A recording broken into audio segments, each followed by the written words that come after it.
পৃথিবীতে এমন কোনো ব্যক্তি নেই যে তার ব্যাডমিন্টন খেলা ভালো লাগে না। শিশু থেকে শুরু করে বৃদ্ধ পর্যন্ত সকলেই মৌসুম ভিত্তিক ব্যাডমিন্টন খেলে থাকে। সাধারণত দেখা যায় যখন শীতকাল থাকে তখন মানুষ বেশি ব্যাডমিন্টন খেলে। হ্যালো এভরিওয়ান, আসসালামু আলাইকুম, ওয়েলকাম টু মাই ড্রয়িং।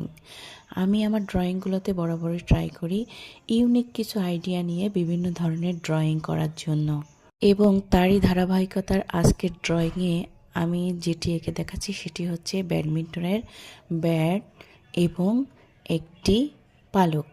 এটা খুব সহজ কৌশলে মাত্র আমি পেন্সিল এবং স্কেল দিয়ে এই দুইটি ছবি এঁকে দেখাচ্ছি।